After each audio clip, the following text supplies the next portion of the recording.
first choice. The Bengals have selected with the first pick of the draft. With the first selection. Select Troy Aikman, quarterback, UCLA. The first pick of the draft. The first choice in the NFL draft. With the first pick. With the first pick. With the first pick. With the first pick in the 2022 NFL draft.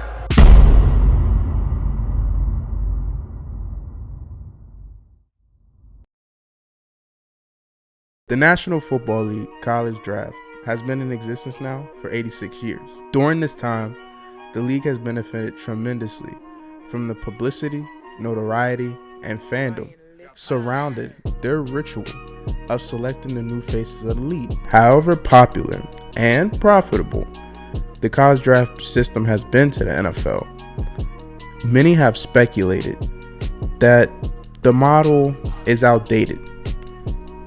Bad teams getting to select elite level players, athletes coming from college with the first picks seems a little backwards. Why get rewarded for producing a bad product? An archaic, somewhat primitive way of dictating the way people's professional lives are going to go. Also, the NFL imposed on the players a rookie wage scale. So guys coming from college to the pros are not getting market value for their service to the league, which begs the question, is it time for the NFL to abolish the draft? On May 19th, 1935, Philadelphia Eagles co-founder and first owner Bert Bell had an idea of creating a system that would change the function in which NFL clubs selected talented players to fill their rosters, while simultaneously changing the NFL landscape as a whole for decades to come. Bell's idea called for the institution of a college draft system. In the proposed college draft system, weaker teams would have the first choice at selecting top college prospects. So this is how the draft would work. The teams would pick in reverse order of their finish. So the league champions would pick last, and a team that finished the worst would pick first. What's that? Playoffs? Don't talk about playoffs. You kidding me? Playoffs?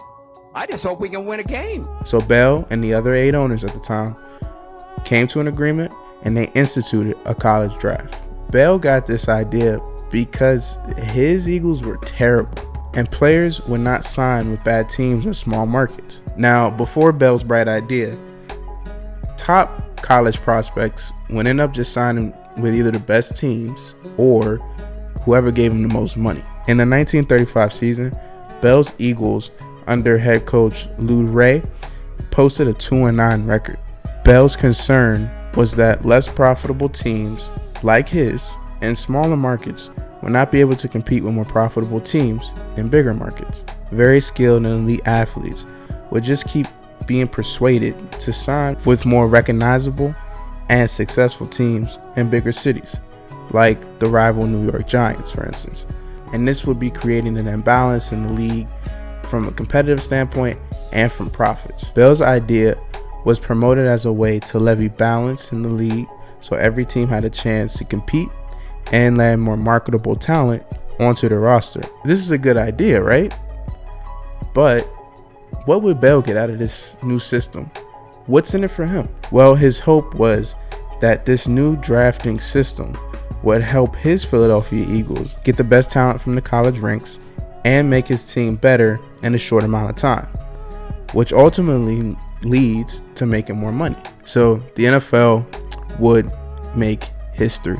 On February 8th, 1936, at the Ritz-Carlton Hotel in Philadelphia, hosted by Bert Bell, the league would conduct its first ever college draft. So the first ever #1 overall pick would actually be the first Heisman Trophy winner ever in history. Jay Berwinger from the University of Chicago was selected by the Eagles.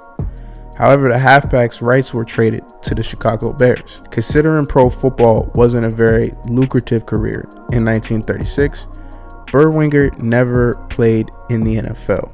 Berwinger knew his worth And it was more than what the NFL and specifically the Eagles were willing to pay him. Berwinger's contract demands were seemingly too much for the Eagles and for the Bears to reach an agreement. George Halas, the Bears owner and coach, tried to strike a deal with Berwinger, but the two sides would never reach an agreement. So the college star became a foam rubber salesman. Berwinger later told the New York Times in an interview, quote, "Halas asked me what I wanted.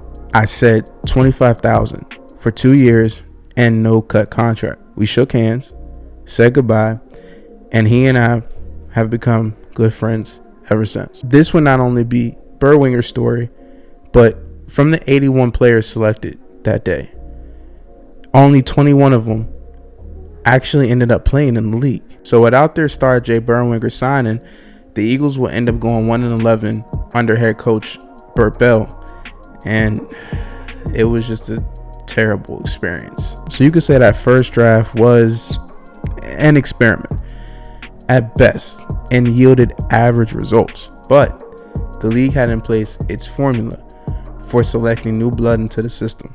Even though the NFL had found its way to successfully conduct the draft, not everybody was happy with the way the league was doing business, especially some of the players.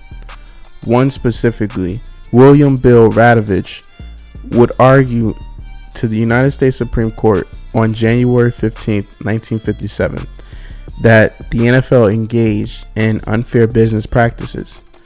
Radovich was a guard playing for the Detroit Lions, and he wanted to be traded to the Los Angeles Rams because his father, who lived close by to Los Angeles, was ill, and Radovich wanted to be closer to him. Now, the Lions owner at the time and the league basically said to him, quote, "If you don't play for the Lions, you don't play for anybody."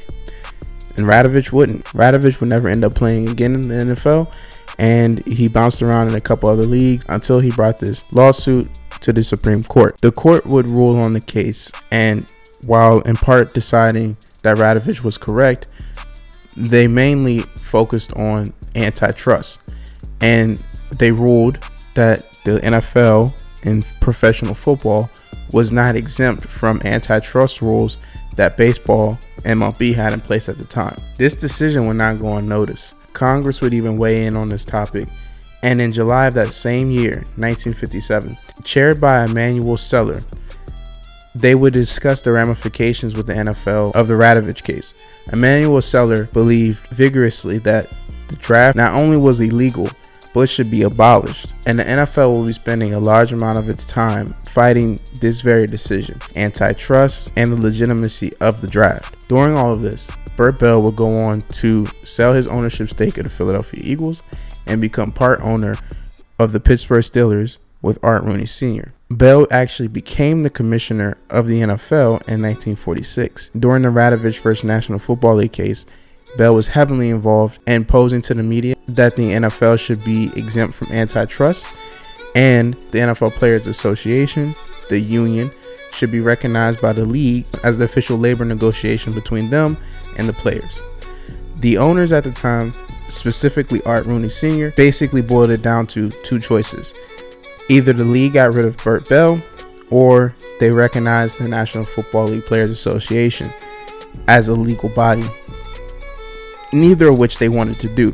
So instead, the NFL decided to give the players some benefits and acquiesce to some of their demands, but they kept the draft. So Bell, until his death, which ironically would happen while he was watching the Eagles vs. Steelers, was instrumental in all of these things, but in keeping that college draft in place and getting it more popularity amongst fans. He would work diligently with media networks to increase the popularity and notoriety of the college draft. During this time in history, the United States was engaging in Jim Crow laws, which locked Black Americans out from wealth, mobility, justice, and social acceptance. Another issue was the United States was at the height of the Great Depression, so therefore resources and money were scarce.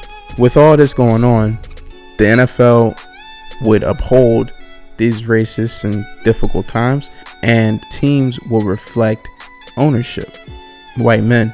It wasn't until 1946 the color barrier was broken. Kenny Washington would become the first Black American to sign an NFL contract with a franchise, the Los Angeles Rams. The teams would slowly bring Black Americans into the league, but these athletes would still face outright and overt racism from fans, players, teammates, owners, and the league. To compound the league's racism, it wouldn't be until 1949 George Taliaferro was drafted by the Chicago Bears in the 13th round. He didn't play for the Bears because he did not believe the NFL would accept him, and he was correct. Washington's owner, George Marshall Preston, was quoted as saying, in Taliaferro's direction, "A racial slur should never be allowed to do anything but push a wheelbarrow." Ironically, on May 8, 2022, Trayvon Walker, a black man from the University of Georgia, would go and be selected #1 overall to the Jacksonville Jaguars. Throughout the history of the NFL, the popularity, intrigue, drama, and money has made the draft not just a sporting event, but an experience.